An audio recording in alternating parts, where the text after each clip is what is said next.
IPL 2026లో భాగంగా Sunrisers Hyderabad ఇప్పటివరకు 12 మ్యాచ్లు ఆడి 7 మ్యాచ్ల్లో విజయం సాధించి పాయింట్ల పట్టికలో 3వ స్థానంలో ఉంది. అయితే అనంతరం ఎస్ఆర్హెచ్ ఆటగాళ్లపై కీలక వ్యాఖ్యలు చేసిన West Indies star player Chris Gayle మిగిలిన 2 మ్యాచ్ల్లో సన్రైజర్స్ హైదరాబాద్ గెలిస్తే ప్లేఆఫ్ చేరుకుంటుంది, లేకుంటే మాత్రం ఇంటిదారి పడుతుందని West Indies star player Chris Gayle అన్నాడు.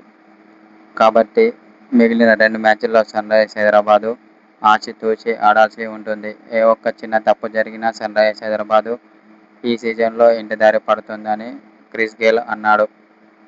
అయితే ఇప్పటివరకైతే సన్రైజర్స్ హైదరాబాద్ చాలా అద్భుతంగా ఆడుతుందని అన్నాడు. బ్యాటింగ్లోనూ, బౌలింగ్లోనూ, ఫీల్డింగ్లోనూ చాలా అద్భుతంగా రాణిస్తూ టీం విజయంలో కీలక పాత్ర పోషిస్తున్నారు. ముఖ్యంగా బ్యాటింగ్ అయితే చాలా అద్భుతంగా ఉందని అన్నాడు. Abhishek Sharma, Klaasen, Travis head, Ishan Kishan, Nitish Kumar Reddy వీళ్లు గనక ఫామ్లోకి వస్తే మాత్రం మిగిలిన 2 మ్యాచ్ల్లో సన్రైజర్స్ హైదరాబాద్ ఈజీగా గెలుస్తుందని West Indies star player Chris Gayle ఓ సోషల్ మీడియా ద్వారా తెలిపాడు. అనంతరం అభిషేక్ శర్మ బ్యాటింగ్పై ప్రశంసల వర్షం కురిపించాడు. అభిషేక్ శర్మ క్రీజులో ఉంటే మాత్రం సిక్సర్ల వర్షం కురిపిస్తాడని అన్నాడు.